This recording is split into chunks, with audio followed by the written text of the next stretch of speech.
আল্লাহ তাআলা এই কোরআনুল কারীমে মানুষের পবিত্র হওয়ার ব্যাপারে আল্লাহ তাআলা সূরাতুল বাকারার মধ্যে অসংখ্য আয়াত আছেন এবং সূরাতুল মাইদার মধ্যে আল্লাহ তাআলা উল্লেখ করেন ইয়া আইয়ুহাল্লাযীনা আমানু ইযা কুলতুম ইলাস সালাতি ফাগসিলু ওয়ুজুহাকুম ওয়া আইদিয়াকুম মিনাল মারাফিক وامسحوا برؤوسكم وأرجلكم من الكعبين আল্লাহ সুবহানাহু ওয়া তাআলা পবিত্র কোরআনুল কারীমের মধ্যে বলেন হে ঈমানদার হে মুমিন ইযা কুলতুম ইলাস সালাত যখন তোমরা নামাজের জন্য দাঁড়ায় যাবে যখন তোমরা নামাজের জন্য প্রস্তুতি গ্রহণ করবে ফাগসিলু ওয়ুজুহাকুম তোমরা ভালোভাবে তোমাদের চেহারাটা ধৌত করবে ওয়াইদিয়াকুম মিনাল মারাফিক এবং তোমাদের উভয় হাতের কনি পর্যন্ত ধৌত করো ওয়ামসাহু বিরুউসিকুম তোমরা মাথার চার ভাগে এক ভাগ মাসাহ করো ওয়া আরজুলাকুম মিনাল কাবাইন এবং ওই পায়ের টাকনু সহ তোমরা ধৌত করো কাবাইন মানে পায়ের টাকনুকে বলা হয়েছে ভাইরা আমার বন্ধুরা আমার এরপর আল্লাহ তাআলা বলতেছেন ও দুনিয়ার মানুষ ওয়া ইন কুনতুম জুনুবান ফাত্তাহারু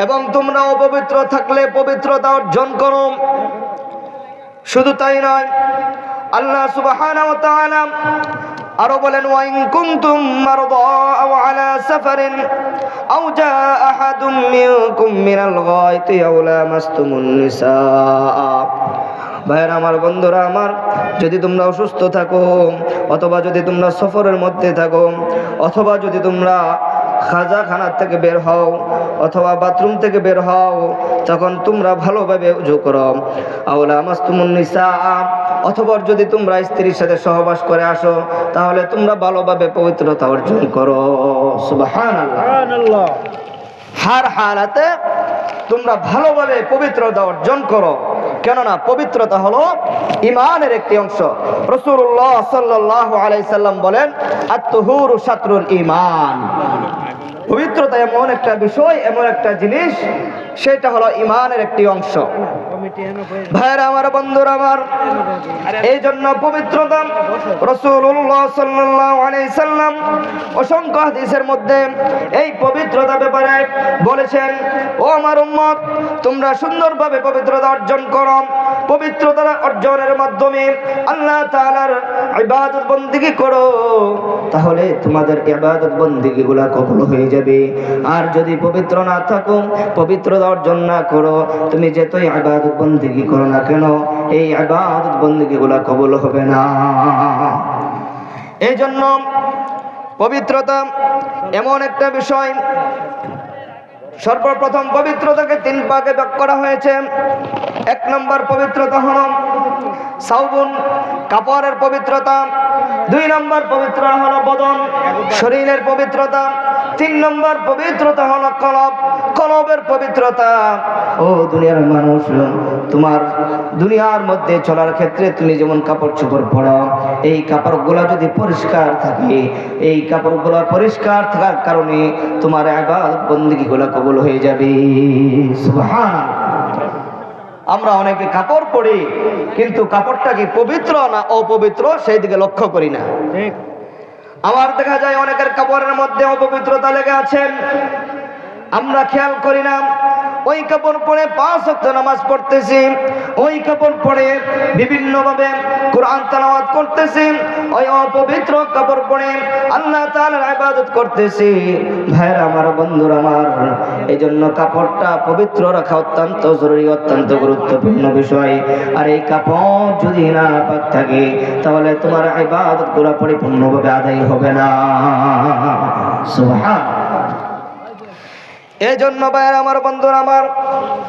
দুই নম্বর হলো তোমার বদনের পবিত্রতা তোমার শরীরের মধ্যে কোনো নাপাকি আছে এই নাপাকির থেকে তোমাকে পবিত্রতা করতে হবে শরীরকে তুমি দুনিয়ার হাজাত সারার জন্য বিভিন্ন জায়গার মধ্যে গিয়েছো ইস্তেনজার জরুরত সারার জন্য গিয়েছো বাথরুমের মধ্যে গিয়েছো এই জন্য ভাইরা আমার বন্ধুরা আমার যখন তুমি এগুলোকে শেষ করলে, ইস্তেঞ্জা থেকে তুমি ফারেক হয়ে তুমি উত্তম রূপে নিজে পবিত্রতা অর্জন করো। সুবহানাল্লাহ। 3 নম্বর হলো কলবের পবিত্রতা। ও মুসলমান, কলব এমন একটা বিষয়, এমন একটা জিনিস, এই কলবটা যদি তোমার পবিত্র থাকে তাহলে আল্লাহ তাআলার সমস্ত ইবাদতগুলো করতে তোমার ভালো লাগবে। কলব যদি পবিত্র থাকে কুরআন তেলাওয়াত করতে ভালো লাগবে। কলব যদি পবিত্র থাকে তাহলে তোমার ইবাদত বন্দেগী করতে ভালো লাগবে।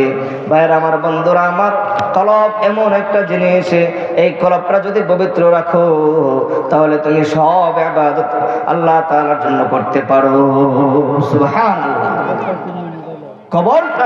কলবটা যদি পবিত্র থাকে, আপনার যেরকম নামাজ পড়তে ভালো লাগবে, কুরআন তেলাওয়াত করতে ভালো লাগবে, শুধু তাই নয়, আপনি আল্লাহ তাআলার হুকুম আহকামগুলো সবগুলো মানতে আপনার ভালো লাগবে। এই জন্য আল্লাহ তাআলা বলেন, تتجافى قلوبهم عن المضاجع يدعون ربهم خوفا وطمعا। মুমিন বান্দা তারাই যারা নাকি শেষ সুজুদে আল্লাহ তাআলাকে ভয় রেখে আল্লাহ তাআলার সামনে নামাজের মধ্যে দাঁড়ায় যান, পবিত্রতা অর্জন করে, সে সুন্দরভাবে ওযু করে, যাতে করে আল্লাহ তাআলার সামনে দাঁড়াবে, দুনিয়ার কোনো মাখলুকাতের সামনে দাঁড়াবে না। আল্লাহ তাআলার সামনে দাঁড়ানোর জন্য সে ভোর রাত্রে উঠে সুন্দরভাবে ওযু করে, তার হাত পা গুলো ভালোভাবে পবিত্র করে এবং ভালো পোশাক পরিধান করে আল্লাহ তাআলার সামনে দাঁড়ায় যায়। শেষ পর্যন্ত আল্লাহ তাআলা রাখতে থাকেন, আমার কোন বান্দা আছো যে তোমরা আমার কাছে তোমার হাজারটা চাইবে? তুমি অভাবের মধ্যে রয়েছো বান্দা, তুমি আমি আল্লাহর কাছে চাও। তুমি যে কোনো সমস্যায় রয়েছো, তুমি আমি আল্লাহর কাছে চাও। তুমি অসুবিধার মধ্যে আছো, তুমি অসুস্থর মধ্যে রয়েছো, হার হালাতে সব অবস্থায় বান্দা তুমি আমি আল্লাহ তাআলার কাছে চাও। শেষ পর্যন্ত আমি আল্লাহ তাআলা প্রথম আসমানের মধ্যে এসে আমরা ডাকতে থাকেন, বান্দারে তোমার কি অভাব রয়েছে তুমি আমি আল্লাহকে বলো। সুবহানাল্লাহ। কার কাছে চাইতে বলছেন ভাইরা আমার, বন্ধুরা আমার? আল্লাহর কাছে। দুনিয়ার কোনো বাবার কাছে নয়, দুনিয়ার কোনো মাখলুকের কাছে নয়, দুনিয়ার কোনো মাজারের কাছে যা চাইতে বলে নাই, বলছে একমাত্র আমি আল্লাহর কাছে তুমি শেষ পর্যন্ত চাও। বান্দা তুমি যা চাও আমি আল্লাহ তাআলা তোমাকে সব কিছু দান করব। সুবহানাল্লাহ। তবে চাইতে হবে পবিত্র অবস্থায়। অপবিত্র অবস্থায় যদি চান এগুলাকে গ্রহণ করা হবে না। রাসূলুল্লাহ সাল্লাল্লাহু আলাইহি সাল্লাম এজন্য বলেছেন, পবিত্রতা এমন একটি বিষয়, সকল মানুষগুলো যেন পবিত্র অবস্থায় থাকে। ওযু অবস্থায় সর্বদা থাকলে তার আমলনামার মধ্যে আল্লাহ সর্ব অবস্থায় সব লিখতে থাকে। সুবহানাল্লাহ। এজন্য ভাইরা আমার, বন্ধুরা আমার, রাসূলুল্লাহ সাল্লাল্লাহু আলাইহি সাল্লাম আরেক হাদিসের মধ্যে বলেন, লা তুকবালুস সালাতু বিগাইরি তুহুরিন ওয়ালা সাদাকাতুন মিন গুলুবিন।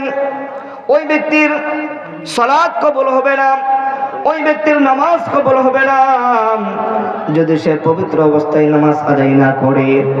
যদি সে পরিপূর্ণভাবে পবিত্র অবস্থায় নামাজ আদায় না করে, তার নামাজটা পরিপূর্ণ হবে না।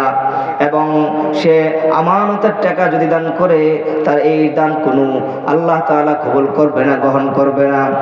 এই জন্য ভাইরা আমার, বন্ধুরা আমার, আমরা যে অবস্থায় থাকি না কেন আমরা চেষ্টা করব সর্বদাই পবিত্র থাকার জন্য। রাসূলুল্লাহ সাল্লাল্লাহু আলাইহি সাল্লাম বলেন, রাসূলুল্লাহ সাল্লাল্লাহু আলাইহি সাল্লাম বলেন, কবরের মধ্যে অধিকাংশ আযাব হয় একমাত্র অপবিত্রতার কারণে। সে দুনিয়ার মধ্যে চলাফেরা করেছে, দুনিয়ার মধ্যে যে যেখানে সে প্রস্রাব করেছে, বাথরুম থেকে বের হয়েছে, কিন্তু সে পবিত্রতা অর্জন করে নাই, সে ঢিলা কুলুপ ব্যবহার করে নাই। এই ঢিলা কুলুপ ব্যবহার না করার কারণে আল্লাহ রাসূল সাল্লাল্লাহু আলাইহি সাল্লাম উম্মতদেরকে বলতেছেন, ও আমার উম্মতেরা রে, তোমরা শুনো, কাল কিয়ামতের ময়দানে কবরের মধ্যে অধিকাংশ আযাব হয়ে থাকে অপবিত্রতার কারণে। আল্লাহর নবী সাহাবীদেরকে নিয়ে কবরের পাশ দিয়ে যাচ্ছিলেন। রাসূলুল্লাহ সাল্লাল্লাহু আলাইহি সাল্লাম দেখলেন দুইটা কবর থেকে আযাবের আওয়াজ আসতেছেন। রাসূলুল্লাহ সাল্লাল্লাহু আলাইহি সাল্লাম তার সাহাবীদেরকে বললেন, ও আমার সাহাবীরা শোনো, তোমরা কি জানো এই কবর থেকে কি জন্য আযাবের আওয়াজ আসতেছে? সাহাবীরা বললেন, ইয়া রাসূলুল্লাহ, ইয়া হাবিবাল্লাহ, নবীজি গো, আমরা তো জানি না, আপনি ভালো জানেন। তখন বিশ্বনবী রাহমাতুল লিল আলামিন বলেন, ও আমার সাহাবীরা, এই দুইটা কবর থেকে এই জন্য আযাবের আওয়াজ আসতেছে। তারা দুনিয়ার মধ্যে চলাফেরা করেছে, ওঠা বসা করেছে, কিন্তু তাদের কাপড়টা অপবিত্র ছিল, ইস্তেঞ্জা করেছে, তারা পানিও খরচ করেছে, তারপরেও তাদের কাপড়টা নাপাক ছিল। আর এই নাপাক থাকার কারণে আল্লাহ তাআলা তাদের কবরের মধ্যে আযাব দিতেছেন। এই জন্য কালী কবরের মুসলমান আমরা সর্বদাই খেয়াল রাখবো আমরা যেন পবিত্র অবস্থায় থাকতে পারি। কেননা রাসূলুল্লাহ সাল্লাল্লাহু আলাইহি সাল্লাম অসংখ্য হাদিসের মধ্যে বলেছেন, তোমরা পবিত্র অবস্থায় থাকো। যখন তোমরা নামাজের মধ্যে যাইবা, তখন তোমাদের এই নামাজের যাওয়ার আগে তোমাদের শরীরটাকে পবিত্র করতে হবে, ভালোভাবে ওযু করতে হবে, উত্তমভাবে ওযু করতে হবে। যদি তোমরা উত্তমভাবে ওযু করতে পারো বান্দা, তাহলে তোমার নামাজটা সহি শুদ্ধ হয়ে যাবে। আর নামাজ যদি সহি শুদ্ধ হয়ে যায়, আল্লাহ তাআলার দরবারে কবুল হয়ে যাবে। আল্লাহ তাআলা বলেন, এই যারা আমার বান্দারা নামাজ পড়বে, ওই নামাজ আমি আল্লাহ তাআলা কবুল করে নিব।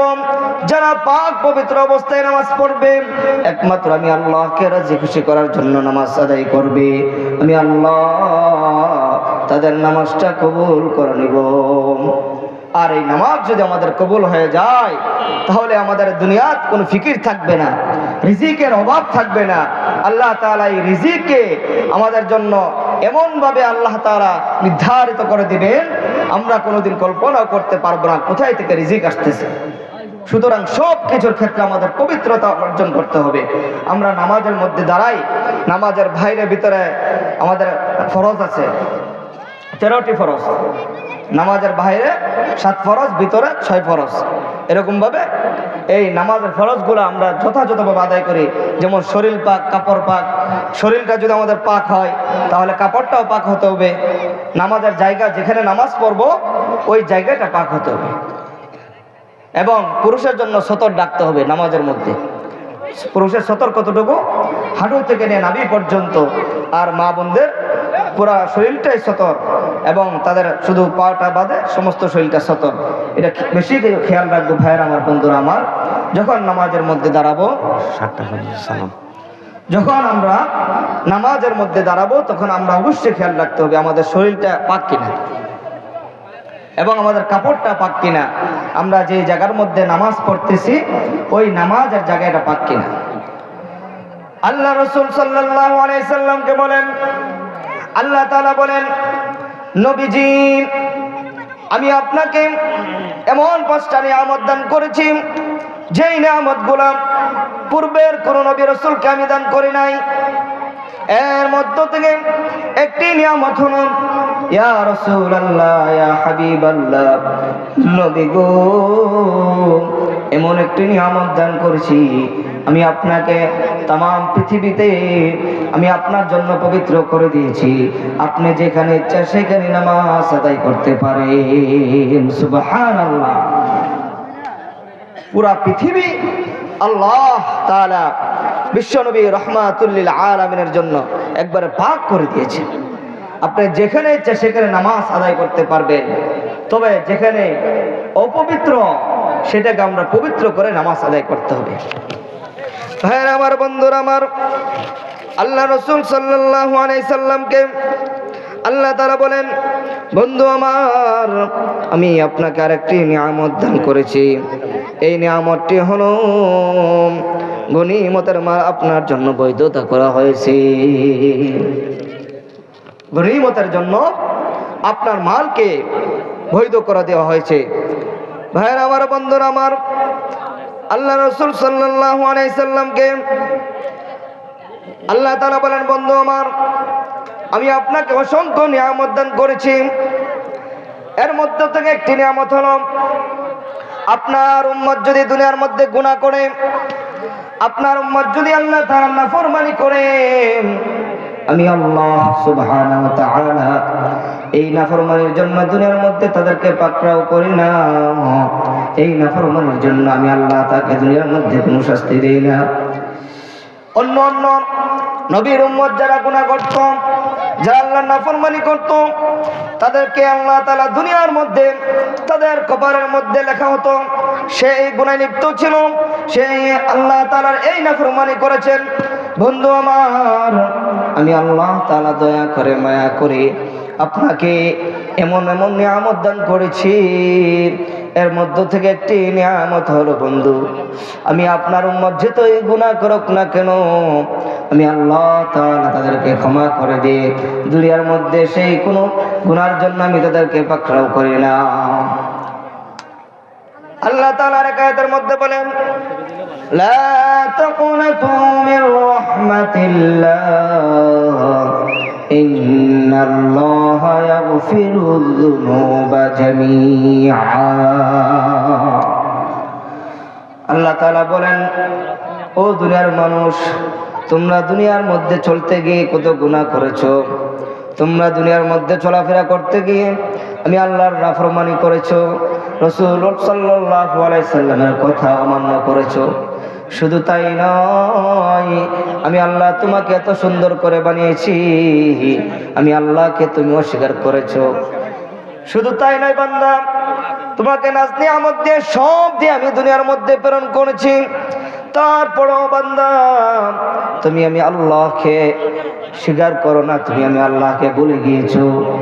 আমি আল্লাহ রহমানুর রহিম, এই রহমানুর রহিম নামের খাতিরে তুমি যেটাই অপরাধ করো না কেন বান্দা, যদি তুমি পবিত্র অবস্থায় ও সুন্দরভাবে ওযু করে পবিত্রতা অর্জন করে তুমি আমি আল্লাহর সামনে দাঁড়ায় যাও, 2টা রাকাত যদি নামাজ আদায় করো বান্দা, আমি আল্লাহ তাআলা এক নাম রহমানুর রহিম, এক নাম গফফার, এই রহমানুর রহিম নামের খাতিরে আমি আল্লাহ তাআলা তোমার সমস্ত গুনাহগুলো মাফ করে দে।